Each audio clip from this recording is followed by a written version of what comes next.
You've got $1,000 sitting in your bank account. Maybe it's been there for a while.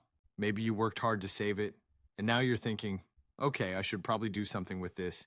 But every time you try to figure out what to do, you end up down a rabbit hole of confusing terms, conflicting advice, and you close the tab and do nothing. Sound familiar? Today we're fixing that. I'm going to show you exactly how I'd invest $1,000 in 2026, step by step. No jargon, no fluff, and no experience required. Let's get into it. Welcome to Ledger and Lift, where we break down personal finance and investing into strategies you can actually use. I'm glad you're here. Let's master your money.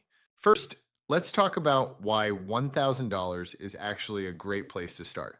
A lot of people think you need tens of thousands of dollars to start investing. That's just not true anymore.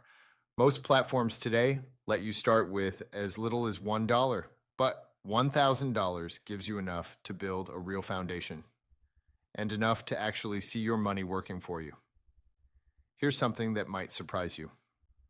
If you invest $1,000 today and never add another dollar at an average 10% annual return, which is roughly what the S&P 500 has averaged historically, in 30 years, that $1,000 becomes over $17,000. You didn't do anything. You just left it alone. Now imagine if you kept adding to it. That's the game we're playing here. But before we talk about where to put your $1,000, we need to answer one question first. Do you have an emergency fund? I know, you came here to talk about investing, not savings, but hear me out. An emergency fund is 3 to 6 months of living expenses sitting in a high-yield savings account. It's your financial safety net. If you invest your $1,000 and then your car breaks down next month, you're either pulling that money out at a loss or going into debt. Neither is good. So here's the quick decision tree. Situation 1. You have high interest debt. Credit cards above 15% interest. Pay that off first. No investment in the market is going to reliably beat 20% interest on a credit card. That's math, not opinion. Situation 2. You have no emergency fund at all. Split your $1,000. Put $500 in a high-yield savings account as the start of your emergency fund and invest the other $500. You're building both habits at the same time. Situation 3. You have an emergency fund and no high-interest debt. Your full $1,000 goes to work in the market. This is the ideal scenario. And this is who the rest of this video is really for. Figure out which situation you're in. Then keep watching. Okay, you've got $1,000 ready to invest. Here's how I think about it. 3 options depending on where you are in your financial journey.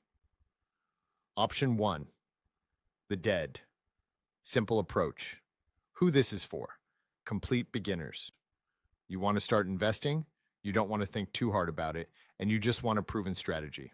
What I do, put the entire $1,000 into a single S&P 500 index fund.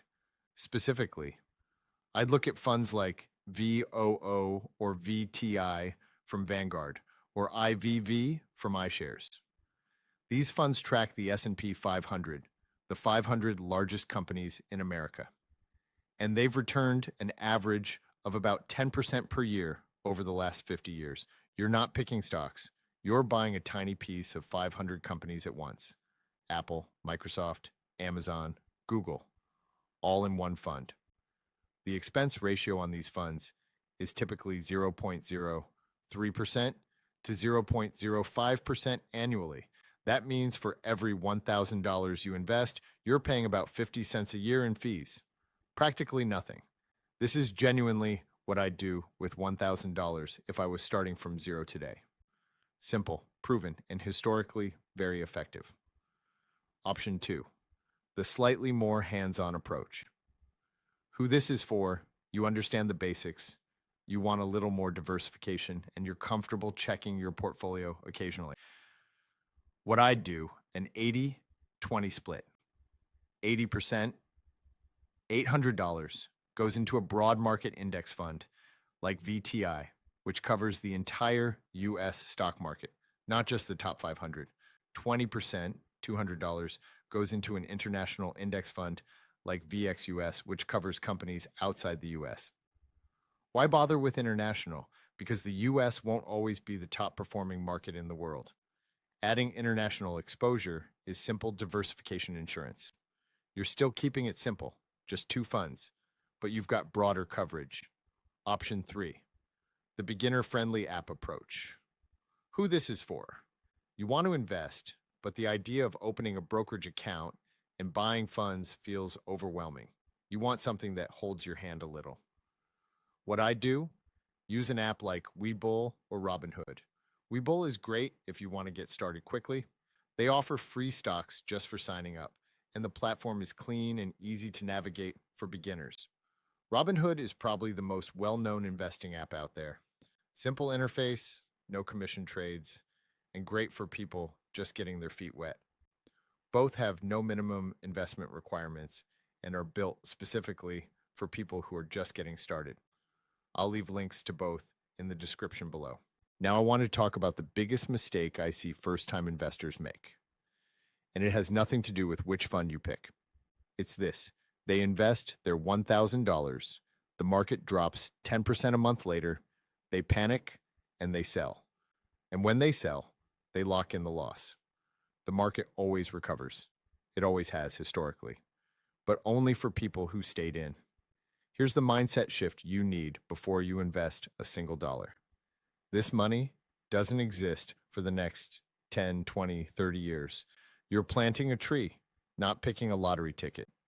If the market drops after you invest, and at some point it will, that's not a loss. That's a sale. You're buying more shares at a lower price. The people who build real wealth in the market are not smarter than everyone else. They're just more patient. All right, let's bring this home. Here's your action plan for this week. Step 1, figure out which situation you're in. Emergency fund, debt, or ready to invest. Step 2, choose your approach. Dead simple, 80-20 split or beginner app. Step 3, open your account. If you're going the index fund route, Fidelity and Vanguard both have no account minimums and are 2 of the most trusted names in investing. If you're going the app route, the links for Webull and Robinhood are in the description below. Both have no minimums and are completely free to get started. Step 4, set up automatic contributions. Even if it's just $50 a month, automation is the secret weapon. You never miss money you never see. Step 5, leave it alone, seriously. Set it and forget it. That's it. No complicated strategy, no timing the market, just $1,000, a simple plan, and consistency over time. If this video helped you, do me a favor and hit subscribe. We drop new videos every week, breaking down personal finance and investing in exactly this way. No fluff, just the stuff that actually moves the needle. And if you've got a question, drop it in the comments. I read every single one and it helps me know what to cover next. I'll see you in the next one. Keep building. This video is for educational purposes only and is not financial advice. Always do your own research before making any investment decisions.